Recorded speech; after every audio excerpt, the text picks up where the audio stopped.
Yes, mpola tukwaniriza ku mukutu gwaffe omuganzi ogumanyikiddwa nga Uganda Mukamoli amanya n'eddoboozi bampita Ntambi Jimso n'amaluni Kiboya Max Sudi Junior. Ansubira mulabye nti abayimbi be Uganda tebesigika, abayimbi bayaye bazibu, abayimbi buli omu abalawafunira, abayimbi bagenda mu maaso n'okuba nti baswaluka era nga tekikwewunyisa nti ne mu maaso awo tujja kufunayo omulala aswala nga yeeyisewo opposition ebbanga lyonna ng'akozesebwa bukozesebwa.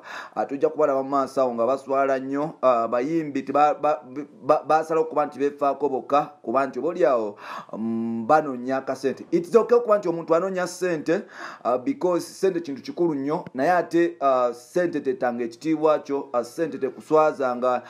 If you stand for something, better stand it forever. Toswalanga muganda wawe ne bakugula olwa ssente because ekitiibwa tekiddawo.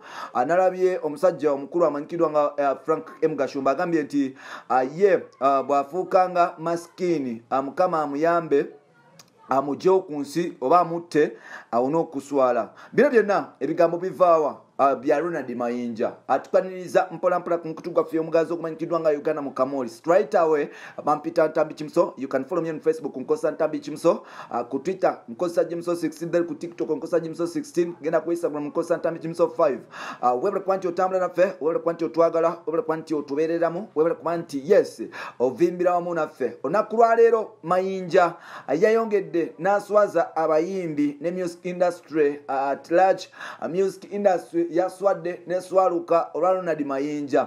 Ronald Mayinja yemu ku bayimbi obaolyawo Uganda byatandika okuba nti ekkiririzaamu byavaayo n'ayimba ku kayimba kamanyikiddwa nga Africa Teri Ayamba. Kana kayimba yakayimba mu 2007 nga tugenda mu Chogamu. Wano nno ebintu bingi ebyali bigenda mu maaso mu Uganda nga tebigenda bulungi. Obulabbayo obukumpanya n'obubbi bwabutikira Uganda. Twalaba vice president w'ebiseera ebyamanyikiddwa nga Gilbert Bukenya yagenda mu Tebanga Lusaga kugata oba yaliko prime minister wa Uganda amanyikiddwa nga Honorable Patrick Amama Mbabazi ne Captain Mike Mukula ngonono yali MP wa Soroti eyo bakwatibwa mu saga eza Temangalo. Temangalo atajimanyi oba ebiseera bye wali muto oba nga tobi followinga.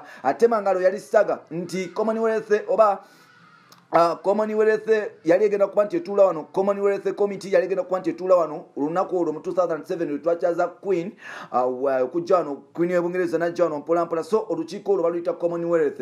Commonwealth yali egenda okubeera wano baatema empenda mpolampola okulaba nti ebintu bigenda bulungi, ne bazimba amalwaliro, ne bazimba enguudo, ne bakola biki. Naye ate mu biseera ebyo waliwo ne deals endala ezaakukutisibwa abantu abali mu gavumenti okubaawo okuba nti balya enguzi n'okuba nti bekusa embuto zaabwe n'okuba nti banyaga ensimbi z'omuwi w'omusolo. That was Commonwealth saga, Commonwealth Committee mu 2007. Era sente zo oyinza okuziyita sente za Chogamu. Sente za Chogamu bazirya bonna, bazirya abantu bangi abazirya, si abo bokka ab'enguudo. Era twalabako bayinya byandaala nga babuuzibwa ebibuuzo mpolampola n'emirimu obaolyawo yali nasaasira abayinya byandaala. I think nasaasira by that time nti baaleetebwa ne batandika okuba nti babuuzibwa ebibuuzo akana n'akataano. Tuva mu Commonwealth. NSSF negenda egula ettaka eyo billion. Ettaka eryo lyali lya Gilbert Bukenya ne Patrick Amama Mbabazi. Era baakubira ddala kasente ako billions and billions of money. Omuntu wa wansi n'asigala ng'akaaba. Wano nno tetwakomawo. Twalaba nga minisita omu ow'ebiseera ebyamanyikiddwa nga Mike Mukula y'omu ku abo abaakwatibwa mu saga. Wano nno abayimbi okuli Bobi Wine ne Mayinja baavayo ne boogera ku mbeera eno mu kayimba mu buyimba. Omulala yakuba ghetto olwo nga bagobaganya abantu ku nguudo ng'agamba nti omugenyi bw'anajja mu nsi si kyetegeeza okuba nti bagaba omugwira bw'anajja ku nsi tekyetagisa nti omutuuze omusendewo. Bobi Wine n'atandika okuba nti afuna public sympathy. Wano no ne Mayinja n'atandika okuba nti akikwata. Era nzitukira concert ya Ronald Mayinja Africa concert oba yali ku oba yali ku Africana. Omusajja ono yakuba n'agijamu n'omuntu Africa concert yagikuba n'agijuzamu omuntu. Abantu batandika okuba nti babuildinga trust mu Ronald Mayinja.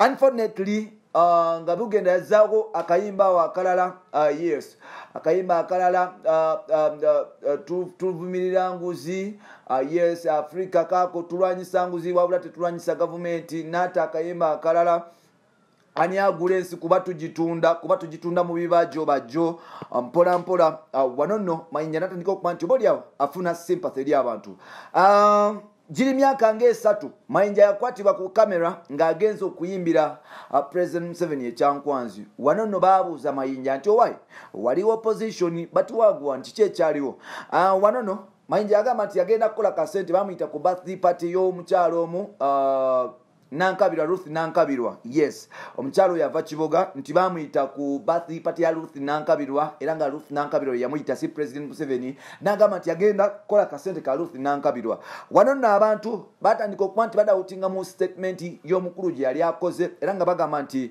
omukulu ono agezaako okuba nti alimbalimba abantu wabula bamuwa second thought ne bamulekera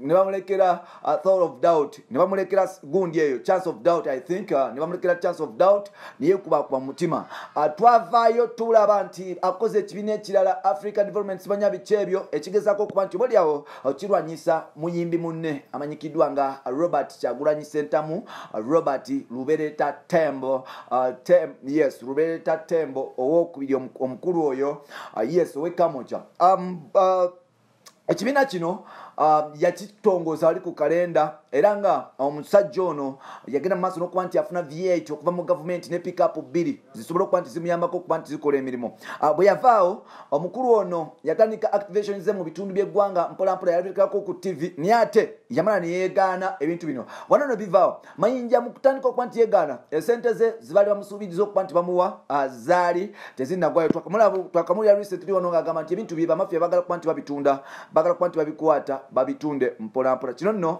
kyatandika okuba nti obalyawo yes kimufunisa sympathy recently yagendako ewa Bobi Wine ono ku Nuupu n'agamba Bobi Wine nga bw'abamusonyiwa nti yagenda mu NRM nga tagenderedde yagenda just kubeera nti alabako mukulu yamuyita naye ng'ate yagenda kuzimbayo kibanja mpolampola yagenda kuba nti agulayo kibanja n'okuba nti obalyawo supportinga government eyo eya President Museveni era nga baddamu ne bamuyita ne bamwaniriza ku Nuupu naye era abantu ab'omunda basigala nga batambuliza mayinja oyo bamutambulizako eriiso ejojo wano nno kikulaga nti obalyawo ono nno bali bamusinise nga mbega wano woolabira nti omuntu nga Bobi Wine asobola okubeera ne mayinja obalyawo ne wayita ebbanga lyatono nnyo n'afa because omuntu gwe yali naye obalyawo yamukola ekikyamu ayinza okumuwa obutwa ayinza okukola because tosobola kufuuka traitor nga oli traitor wa public like this olwaleero oli mu Nuupu enkeera oli mu NRM olala oli mu DP